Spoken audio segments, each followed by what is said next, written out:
Support comes from Hampton Roads Community Foundation, partnering with donors from all walks of life to improve southeastern Virginia through grants, scholarships, and leadership initiatives. Learn more at hamptonroadscf.org.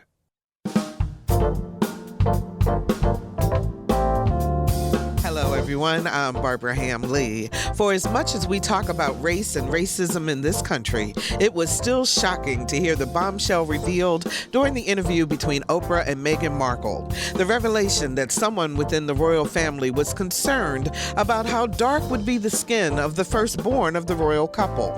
It was a jolting reminder that racism is alive and well across the globe. That's just one of the topics for the Another View Roundtable. Alvean Lyons, Daun, Hester, Carol Pretlow, and Allison Moore are back and ready to take on that issue, along with legalizing marijuana in Virginia and habits you will keep and get rid of in terms of pandemic living. Stay tuned. Another View will be right back after this news from NPR.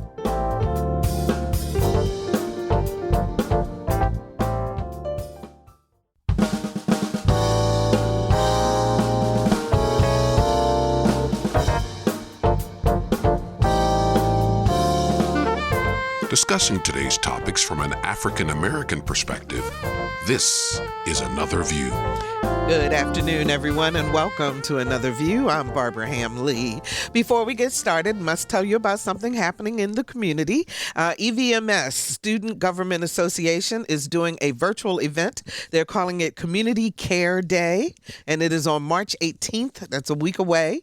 And you will join students online for a full day of community health information and resources. So they'll talk about COVID-19 vaccinations, health maintenance, women's health, careers in medicine, and so much more. To find out more, go to evms.edu/community care day. That's evms.edu/community care day.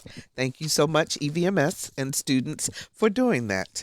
So, lots to talk about with our Another View Roundtable, and I am so excited because I have not seen these ladies since January.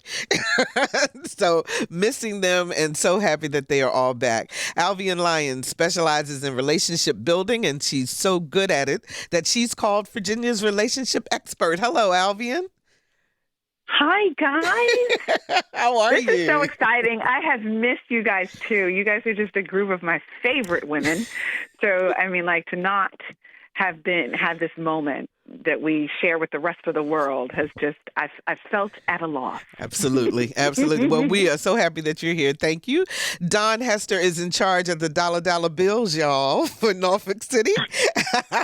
She's the treasurer for the city of Norfolk. Hey, Daun, how you doing? I am great. How's everybody? Doing well, doing well. Thanks so much for being with us. Carol Pretlow is professor of political science at Norfolk State University. Hey, Carol. Hi, everybody. It is so good to hear your voice, Carol. We miss you very much. I miss you all, too. And Allison Moore is an entrepreneur and clean comedian, and she's the owner of Black Please Coffee, which I can actually say tastes delicious. Hey, Allison, how are you? Hey, y'all. Hey, I'm doing great. Glad you think it tastes delicious. It took a long time. It's been a long time coming. Well, that's okay. Good things come to those who wait, right? There you go. Well, ladies, we have a lot to talk about, so let's get started. This week, Congress passed the $1.9 trillion American Rescue Plan. It now awaits President Biden's signature. Now, in a statement, the president said, quote, "We now must move forward with the resources needed to vaccinate the nation, to get $1,400 in direct payments to 85% of American households, to expand coverage and help with lowering healthcare premiums, to give small businesses what they need to stay open, to expand unemployment insurance, provide food and nutrition assistance, to keep a roof over people's heads, to cut child poverty in half." Now, according to the polls, 70% of Americans agree with the bill, but not a single Republican voted for it. So here's the question. How do you, if you were a Republican, go back to your home state and tell people that it was a bad idea for them to get help? And Daun, I'm going to start with you because you have been in the political arena and you still are because you're an elected official. How do you do that? Well, what I will say is that, unfortunately, if you don't pay attention to the news, you won't know who voted which way. And once you get the additional funds, you're really not going to care who did or who didn't. Mm. Where it's going to happen is when it's time for re-election and people start talking about it. But, there will be some people who will know and they will ask. There will be people who pay attention to the news. But then there will be some people who just really won't care because of their party affiliation, but they're not going to turn the money down. Yeah. So of course, I'm disappointed. I don't understand the politics of it because this is about our citizens, all of them. But we're still in a sad place when it comes to our federal government, for sure. That's trickling down to our state governments as well. But I am grateful that the bill passed. Yes, it is humongous, but it has a lot of great things in it. Mm. Alvean, what's the psychology behind this? I mean, because you deal with people and you talk about, why they react the way that they do. So taking Dawn's point, election time comes around. Either somebody will say, well, I actually, really liked it, but I just couldn't, I had to go along with the party or whatever they want to say. I don't know. But why, what's the mentality behind it? Well, the thing you have to understand about how politics work in general, that is that it has less to do about the facts and a whole lot more to do about the feelings. Okay, so what has made parties successful in whichever way the pendulum is swinging is the ability to capitalize on whatever the feelings are, because the facts often are secondary. I mean, the other pandemic that we have been dealing with in America for generations is being underinformed or uninformed. And while you are any of those U's, you are always going to be at the receiving end of something that in some way marginalizes you, whether it's economically, whether it's politically, whether it's socially. You will be marginalized in some manner by not being effectively informed. So I think one of the issues that we're going to run into is not so much that Republicans as a whole don't believe in the bill, because more Republicans than not do. It's just that there is politics at play, and that those who are actually conservative still, fiscal conservatives, because that is also another dinosaur in the Republican Party, but those that are fiscal conservatives would be concerned about how, bloated or, elevated, how large the bill may be, as opposed to the issue really being about, I don't want Americans to get money. The issue is that folks that don't need and areas that didn't require are getting things. They're more concerned about the pork. That's a fiscal conservative. But for others, it's more about the politics. So at the end of the day, if somebody has to lose in order for us to win, then the narrative is written in a way that, puts us on, opposite sides of the playing field, even on issues that we actually agree with fundamentally. So more of it is psychology. It's feelings over facts. So, Allison, have you heard anyone say, I don't want the check? No. Not at all. But I know that there are a lot of people, myself included, that are not holding their breath. What do you mean? I mean, well, I didn't benefit from the second one. So, we're a lot of us, at least people that I'm speaking to, are just kind of watching it all play out. We got a popcorn bag, and we're like, here we go again with, the foolishness all the way at the beginning. So in some ways, because of confusion and things that have happened, do you feel that there's less of a trust that any of this is really real? No, I don't think it's less of a trust. I just don't think that the trust is being restored. I know that at least myself, my circle, we've always been skeptical anyway and treading lightly. And this is not helping me feel confident. I mean, granted, we were happy that Trump was out, but again, a lot of people weren't excited with the pom-poms about Biden, just that it's different from Trump.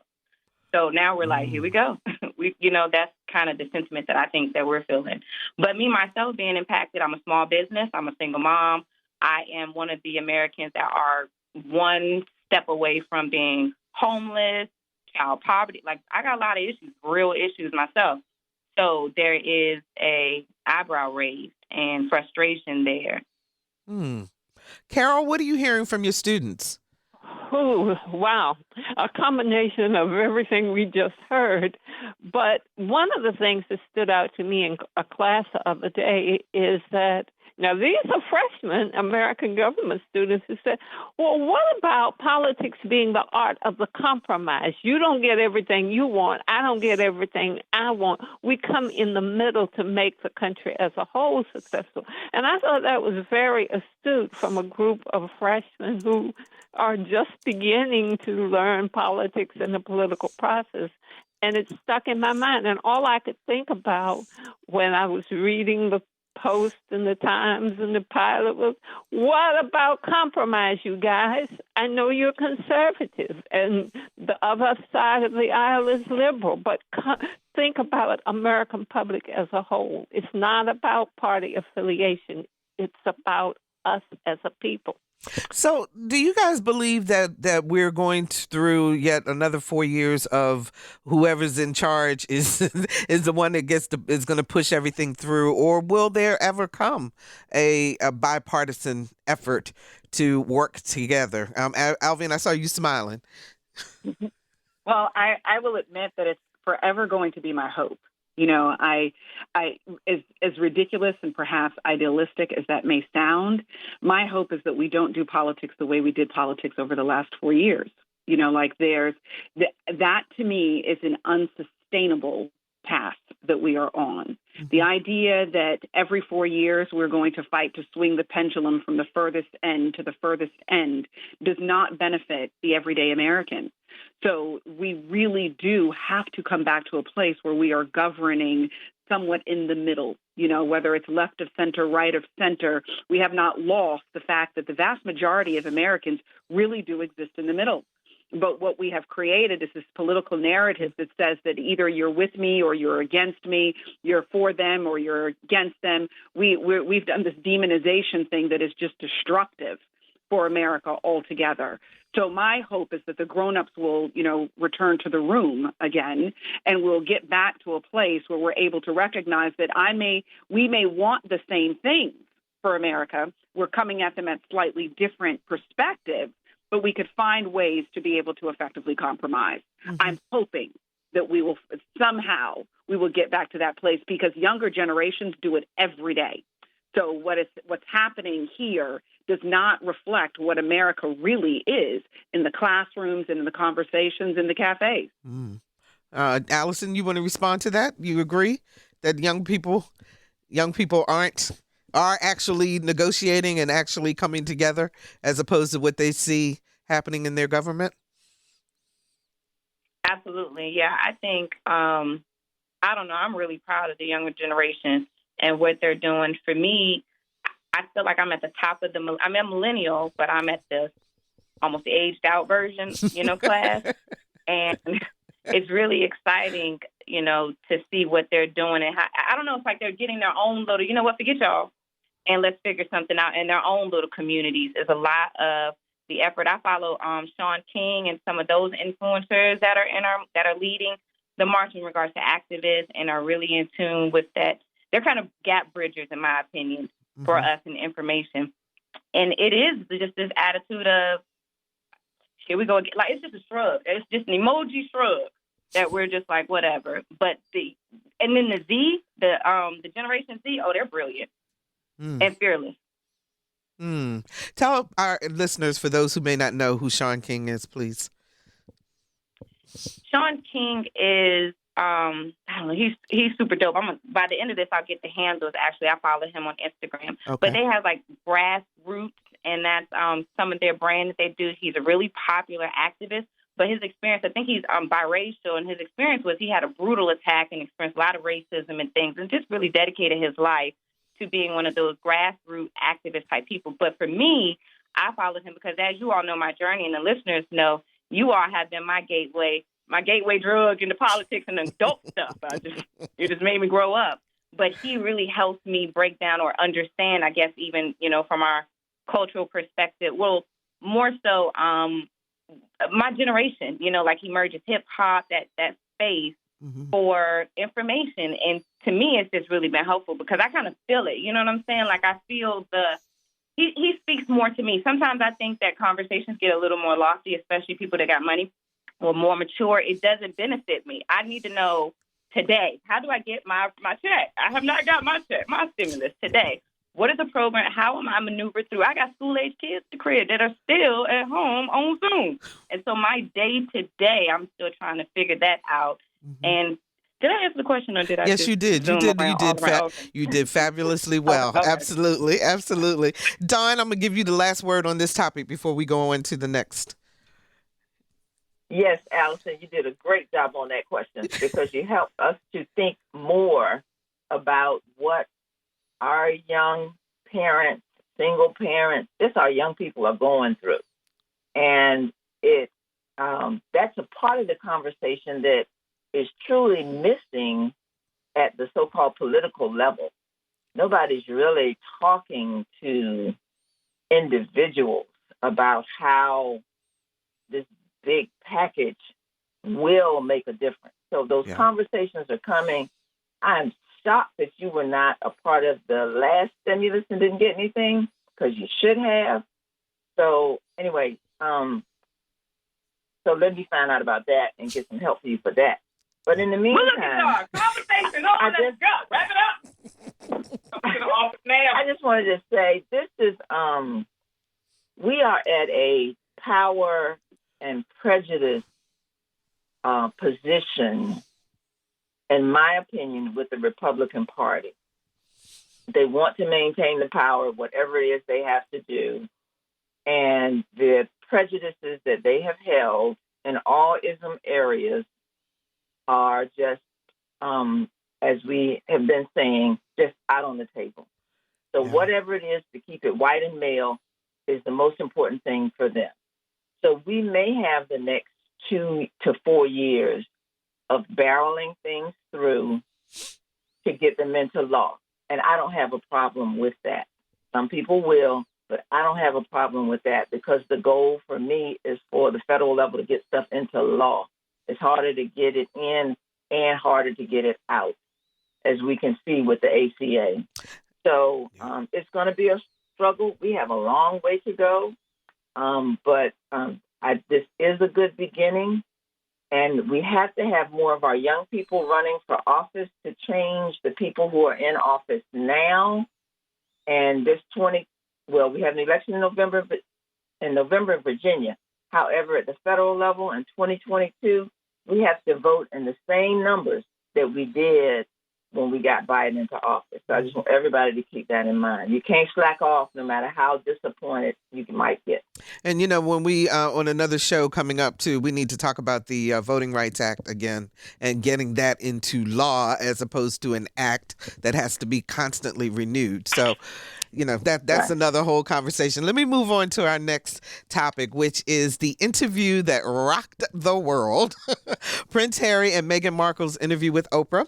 Now, I've worked with Oprah, and rarely is she shocked during an interview. But when Meghan told the story of concern by a royal family member about the color of the baby's skin, even Oprah was taken aback. Let's take a listen. In those months when I was pregnant, all around this same time, so we have in tandem the conversation of he won't be given security, he's not going to be given a title, and also concerns and conversations about how dark his skin might be when he's born. What? And you're not going to tell me who had the conversation? I think that would be very damaging to them. Well, what is particularly striking is what Meghan shared with us earlier, is that no one wants to admit that there's anything about race or that race has played a role in the trolling and the vitriol. What was that conversation? That conversation I'm never going to share. But at the time it was awkward. I was a bit shocked. Can you tell us what the question was? No, I'm not comfortable with sharing that. When we were in Canada, I had 3 conversations with my grandmother and 2 conversations with my father before he stopped taking my calls. By that point, I took matters into my own hands. It was like, I needed to do this for my family. So I got an email last night from a listener who requests to remain anonymous, but I'm going to read part of the email as a question that this listener has. And he or she said, people of darker skin tones daily encounter and face discrimination and acts of racism. In a family setting, is it reasonable to discuss the likelihood a child being born into your family will have a darker skin tone, which may make the child a subject of racism and discrimination? Is it possible this could have been the nature of the inquiry, concern about what difficulties the child may face in life? So the question I have been pondering is, without knowing motivation, is curiosity about the skin tone of an unborn child absolutely racist in and of itself? Alvean, I'm coming to you first. So I think that there are a couple of things that are at play inside of this, okay? So one, I think that it is disingenuous for us to pretend that a monarchy that has existed for hundreds of years in, unfortunately, white colonialism, does not have a bent towards racism. Even though they had 2 black queens. I just think I think it's a little disingenuous to think that would not be a factor. Okay. Now, do I believe that where people start and where people end is the same place? Absolutely not. If you knew anything about my personal world and the people that I love, you will know that I can meet you where you are and I can love you to where you're capable of being. So I don't hold it against anyone where they start. I hold it against people when they don't want to move from where they start. Okay. So in this conversation, could there have been discussion that is genuine curiosity and an attempt to understand when you've not been exposed to race, that when you add a drop of chocolate into anything, yes, it is sweeter and it's darker. That is a reality that comes with us. We have a dominant gene and it changes everything. And if you're uninformed, it's appropriate to ask questions. The thing is that I think that Harry loves his family well enough to recognize when it was a question of curiosity and understanding versus something that made him so uncomfortable that he's unwilling to even acknowledge any content inside of that exchange. I don't think he would have felt like he needed to talk to Meghan about it in that kind of way if he wasn't himself able to tap into an ugliness inside of the conversation that made him uncomfortable. So is the inquiry by itself inherently racist? No, curiosity is not inherently racist. I think that the issue inside of this is that Harry knows his family well enough to know what was behind and around and inside of what was being said. And that's what made him feel like his family was unprotected and that he, as a father and a husband, had to protect them by stepping out and taking matters into his own hands. So I do think it's important to parse those 2 things out, but I don't think in this scenario we were having a conversation about curiosity, an attempt to understand cultural dynamics. I don't think that was it at all. Mm-hmm.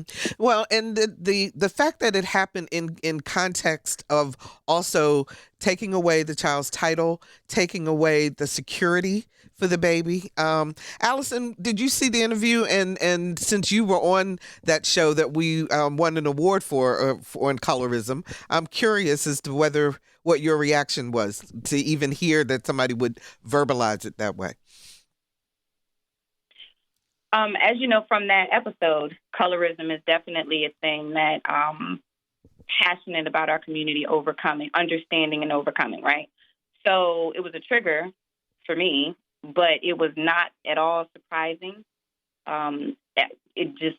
I was not surprised that they had conversations about this baby looking too black. I mean, I was surprised that Oprah was surprised, if that makes sense. But no.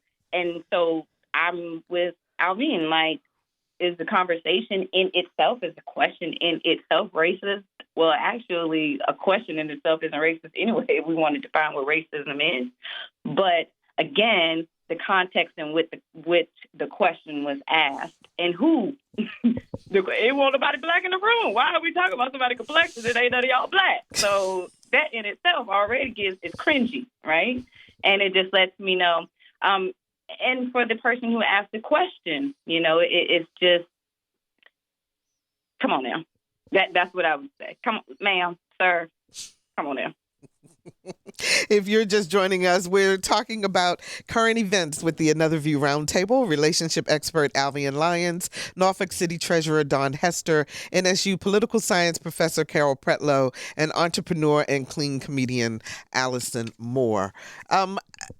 What did you guys think about the interview overall? Daun, I'll go to you on that. I mean, the thing that Meghan brought up about the mental health was the piece that particularly impacted me. But I'm curious as to what your reaction was. Oh, we can't hear her. On mute. I took the mute off. Oh. Sorry. I try to stay on mute so I don't mess up. I was so disappointed to know that she has been through so much pain in such a short amount of time. I was pleased to know how much Harry really loves her to make the decisions that they made. So for them as a couple, they'll be fine in time. But I was so hurt that she was hurt so much that they took such a wonderful, proud Black woman or just woman.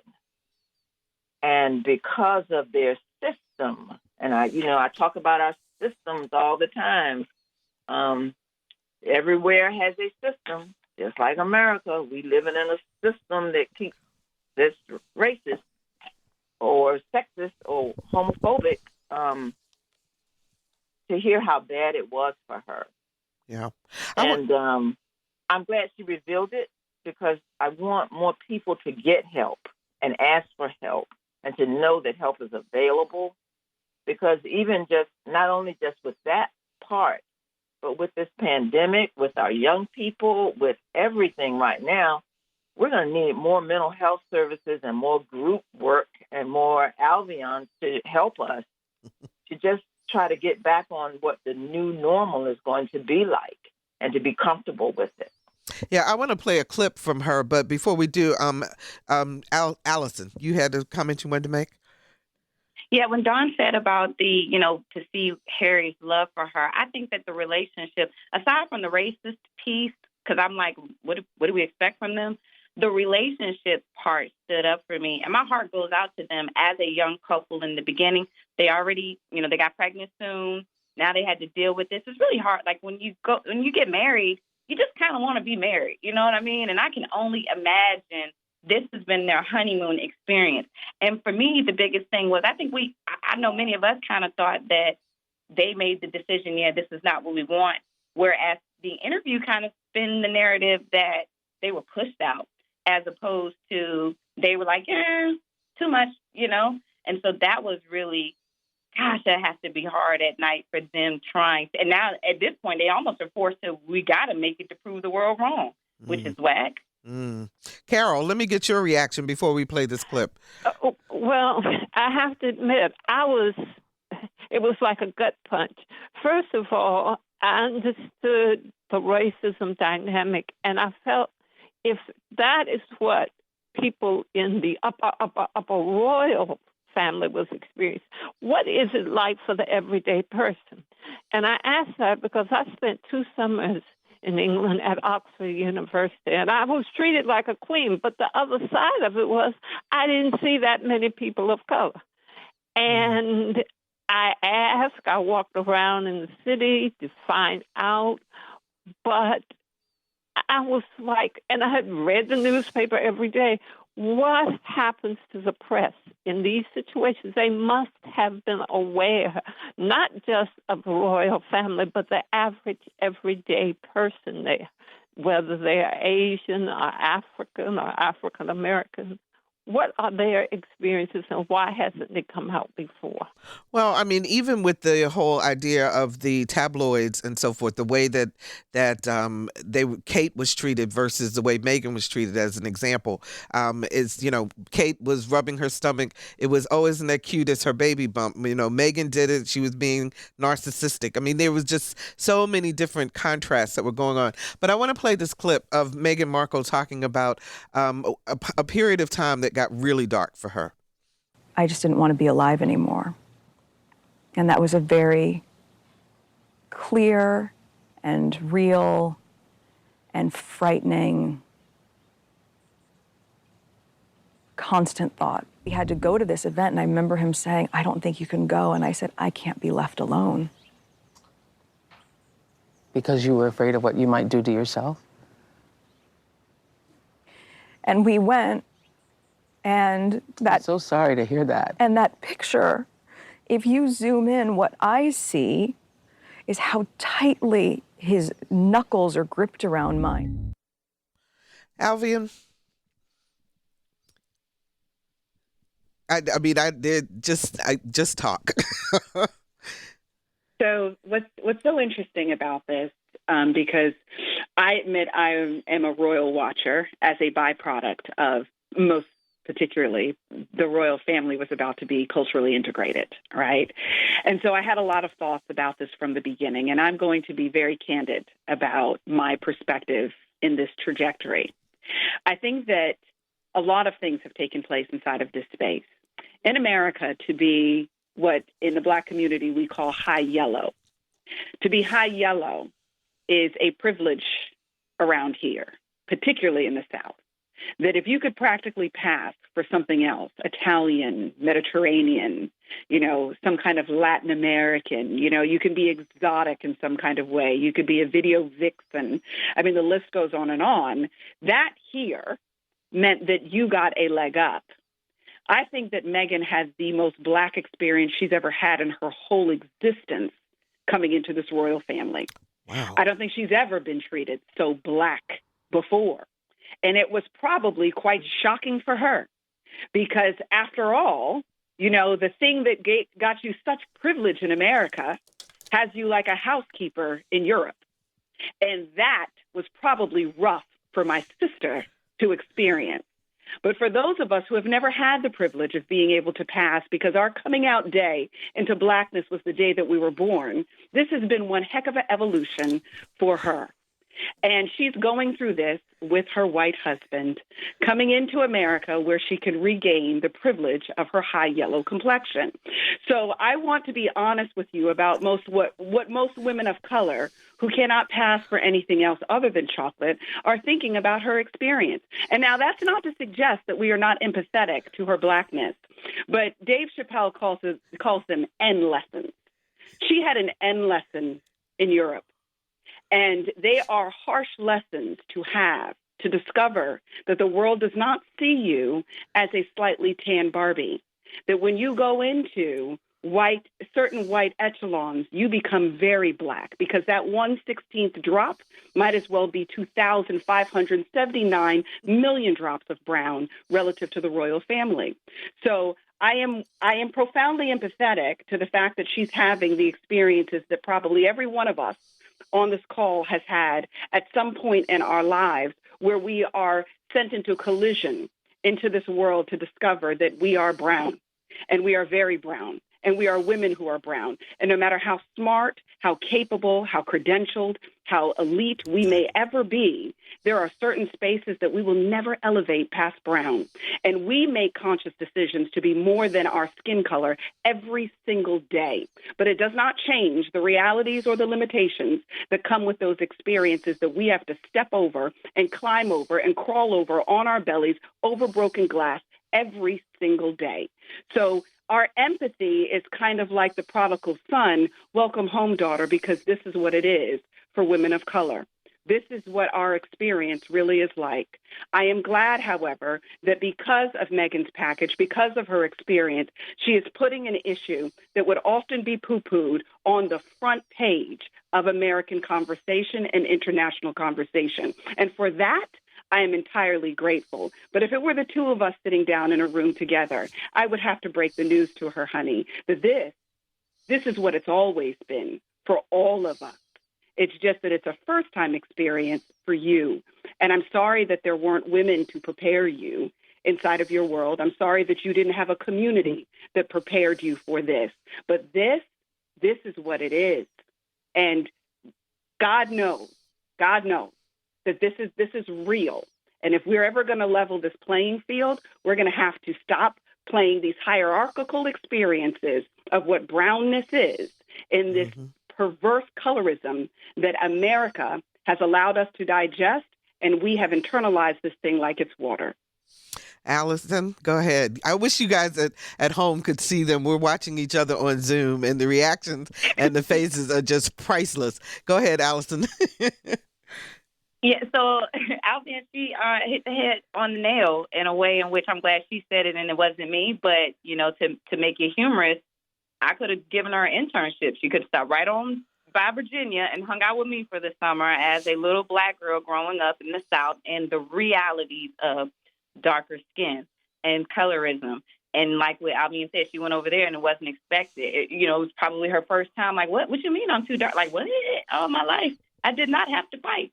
And now she realized that, Black is Black. I saw quite a few get memes and things on social media that's like, this is what we see when we see, Meghan. So it has her fair skin. And it's like, this is what the royals see. And it was like a picture like Michael Black said he's a very dark-skinned African, but comedian, he's Black and he's African. And it's like very dark. Or then it's other pictures to say that one little half a hair, backing up, little Archie, you're not going to get any more fairer than little Archie. It was like Meghan and Archie, and that's just how deep the disdain is for the color brown, right? But that's the truth of it. It just scares them to death. And I would venture to say that they also didn't want him in it because he would probably want a Black woman.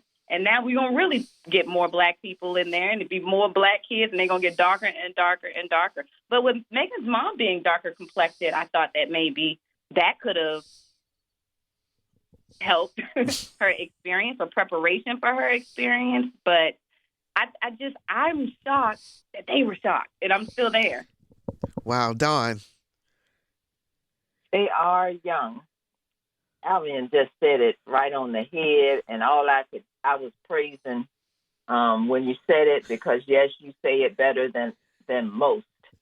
And I was thinking that we need to make sure that clip is replayed over and over in many places for people to learn and understand the Black experience, not only for the woman, but for the Black man as well.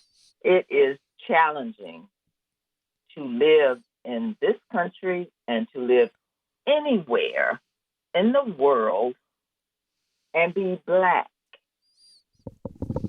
It is. So I just thank you for saying it better than we could. Yes, Lord. Lord. Yes, I am glad that Meghan and Harry had the ability to lift it to the public even more. And I hope that they will continue to do that. Carol, what are the students over at Norfolk State saying about this whole thing? Wow. They first, were amazed that outside of this country, because you have to admit that my students now are 18, 19, they're young. Mm-hmm. They were amazed that outside of this country, that the dynamics of racism are worldwide. The other thing is that as we focused on the royal couple and we looked at them on their estate or whatever it is, wherever they are, the students were saying, yeah, but add poverty onto this. Even as bad as racism is, and it hurts on a daily basis, but you add poverty and the whole idea of your poverty not always being linked to your mental abilities or your acumen or your willingness to work hard, it becomes even more impactful and for them scary. And some of us said, well, think about this. When we face the job market, aside from this whole idea of color and race, we are also coming in with an economic disadvantage. And nobody is seeming to talk about the connection between economics and racism. Harry and his is the royal couple going to interact in the community to the extent that we help solve this problem, not only from a racial perspective, but from the combination of race and economics? Okay. Just for those of you, if anyone out there is having any suicidal thoughts, you need help, 1-800-273-8255 is the National Suicide Prevention Hotline, Lifeline. I do want to put that number out there because that is a very serious thing and it should be taken seriously. 1-800-273-8255. Reach out, please, if you need help. You know, you guys have brought up so many different aspects of this, but I want to move us on to our next topic just because I want to make sure we get it in before this hour is up. It's flying by. So lawmakers in the Virginia House and Senate voted to legalize recreational marijuana beginning in 2024. They say that they will use the next 3 years to set up the Virginia Cannabis Control Authority and establish the marketplace rules. So this means that as of January 1st, 2024, it will be legal to possess an ounce or less of weed for adults 21 years and older, and retail sales will also be legal. However, there must be new rules put in place to license, manufacture, and sell cannabis. So that's what they're going to do over the next 3 years. Now, civil rights advocates are not happy with the bill because Black and brown people are disproportionately arrested and jailed for marijuana charges. And this bill says that marijuana is still illegal for the next 3 years. They say it's 3 more years to lock up Black and brown folks. The statistics say that even though African Americans and whites use marijuana at about the same rate, that Blacks are 3 to 4 times more likely to be arrested and to actually go to jail on marijuana charges. So is this a good thing for the Black community, bad thing for the Black community, Daun? Mixture of both. I thought you were going to start with Carol so that she could say what the students say. No. Let's say changing the law is a good thing. Changing the law is a good thing. Yes, I would have preferred that the criminality of the law would have been dropped. If not this year, then next year. But why do you have to wait for 3? But I guess that was the compromise, so to speak, so that they could get the bill over the finish line. Keep in mind, it still has to be signed by the governor, so the governor might put some amendments on it to make it sooner rather than later, because it is something that's, important to him. The other thing I'll say about it, it's a good thing. And what I want to try to figure out how to help ensure is that we have Black business owners growing the cannabis, selling the cannabis, packaging the cannabis, all of those things that go along with it. Because in the other states where it is legalized, that is not the case. And it's still like the 10 and 12% mark. It should be higher than that. So we've got to figure out how to become business people within this new industry here. And go ahead. No, I was going to say, and Allison, it's got to also be affordable for Black and brown people to get in the business end of it. Because right now in other states, the licensing and so forth is astronomical in terms of the amount of money it takes to get started. Allison. It's hard for Black people to get funding for anything, any type of business. Venture, we are just not represented in that space. And I know that that's going to be a huge dollar amount to be in the manufacturing part of the process with marijuana. So, I already see I could be a pessimist, so to speak, but it already feels like it's going to take a long time for us to really benefit from this type of move. But I am here to say, anybody want to fund me? I will be the first one to grow some at the crib. I will do it. I will do it on the budget. If there's an angel investor on this line, call your girl. We could put it in coffee. We could put it on a hoodie. We could put it in jokes. Okay, I'm sorry. You're doing your marketing already, huh? Listen, I'm just saying, I'll do it. I'll do it right here. Me and Megan can do a weed manufacturing plant in Virginia. Carol, Carol, what are you hearing? Well, I'll tell you not only what I'm hearing, but what I'm also thinking is that if we push back the legalization of just simple possession, what this means is in the middle of all of this waiting for 2024 is that there are a number of people in our community who will be tried and convicted, and the offenses will just go on. Meanwhile, if they acted immediately, at least at some phase of legalization, perhaps it would stem the tide of the legal process. It would bring more consideration of what this means, the impact of criminalization on the Black community as well. So, Alvean? So I definitely think it's a great thing for a multitude of reasons. Obviously, the economics of it are significant. What that could potentially mean inside of communities, job opportunities associated with that, economic elevation.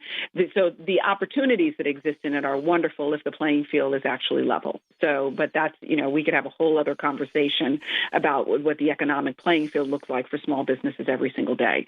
I have colleagues and very, very good friends that are in the business across the United States where, it's already legal inside of those states and they're already, cannabis dispensaries and this, that, and the other. And they are making hand over fist money inside of this. So I know what this could potentially mean if you can get in. So of course I value the economic empowerment that can exist inside of that. Also, the idea of decriminalizing something that is so casual in so many different spaces, and what that would also mean for the vast majority of, individuals in terms of people of color who are finding themselves in jail or not in jail for hard drug sales. It's cannabis. So what I am interested in is what are we going to do about all of these individuals who are locked up for something that we are now saying that you, your auntie, your cousins, your best friends, and your neighbors can all participate in, but John is locked up behind this. So I really want to know what we're going to do about rectifying that.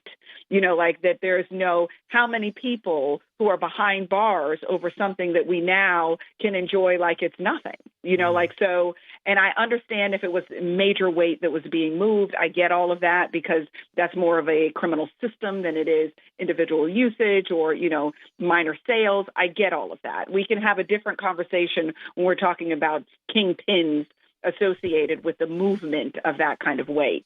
But when we are just talking about, the dude on the corner that everybody knows, and he was just carrying, a $5 or a dime, in his pocket, why is he still locked up? Because he couldn't afford a good attorney, because, he didn't have somebody who was going to advocate his case. Why is he still locked up? So I just want to make sure that this is going to be represented in a way that not only has economic empowerment, but also has, reparation or a repairing, so to speak, of people's opportunities in terms of, coming out of jail for things that absolutely, this is not a violent crime, and we're not talking about pushing significant weight. So those, there are multiple things that I feel about it, but I definitely think that it is a good thing that this is no longer going to be criminal in states, and that it's going to create open doors for real. We could probably balance the budget on cannabis sales. All right, we got about 4 minutes left, ladies. I want to ask you that, a year ago, the World Health Organization declared the coronavirus outbreak as a pandemic. This is when everything shut down a year ago. What will you keep in terms of a habit, and what will you throw away in terms of habit? And keep it short because we only got now 3 minutes left. So let's start with you, Allison. I'm going to keep this whole staying, virtual meetings as much as possible. I don't think it's necessary for us to come together a lot. Okay. All right. Alvean? I was really trying to figure out how to edit this, but I'm just going to say it the way that I mean it. I like my husband so much more since the pandemic, so I believe that couples should make love as often as humanly possible as a byproduct of loving their partner because they came together in a different kind of way. All right. Daun. I am going to be glad to have my friends come back over and visit and not be afraid. But they're going to have to show me their card that they've been vaccinated. So you're going to make them bring the card in with them. I got to know that they've been vaccinated, had both shots, and had 2-week wait. I do like the video meetings, though, too, because it saves gas, saves time, saves a whole lot of stuff. So even though they're challenging, I don't think there will be as many. I know the taxpayers will be glad to come back into the treasurer's office. I'm even afraid about that. Yeah. But I'm going to make sure all of my staff is fully vaccinated before I open to the public. Gotcha. But so, it's just still precautions that we have to take. But I'm looking forward to visiting with my friends. All right, Carol, you get the last word. Okay, I love the masks. They are very fashionable, so I like guessing, walking down the street and trying to guess who people are and seeing, oh, that coordinates great. Yeah, that's kind of fun. Now, that one I did not expect. Today. Okay, so we have 1 minute left. And ladies, I just want you all each to just yell it out. But tell Allison how much she has matured as we go through this. Have you guys noticed the change in Allison and in her participation and the pearls of wisdom that she's been dropping lately? She's such a grown-up. I'm so proud of my little sister. She's such a grown-up.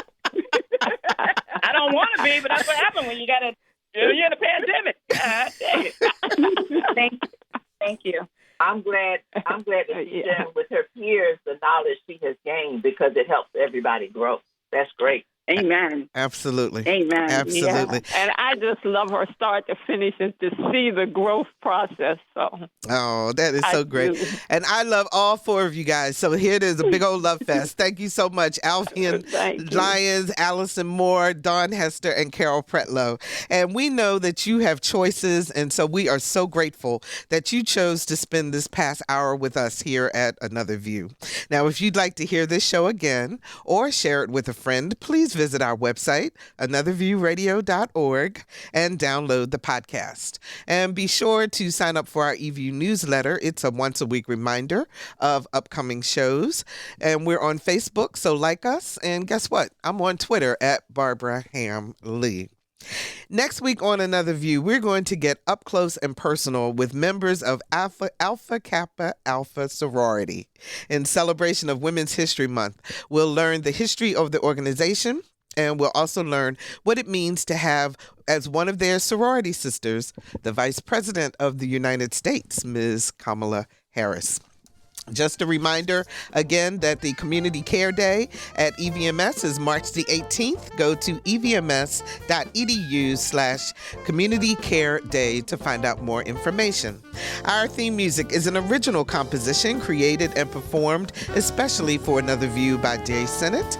Lisa Godley is our show producer. Todd Washburn is our audio engineer, and Dr. Barry Graham answered our phones. I'm Barbara Ham Lee. There is light at the end of the pandemic tunnel, but we're not quite there yet. So be sure to register for your vaccine. Keep wearing your mask in public. Stay 6 feet apart and keep on washing your hands. And be sure to join us again next Thursday at noon for Another View.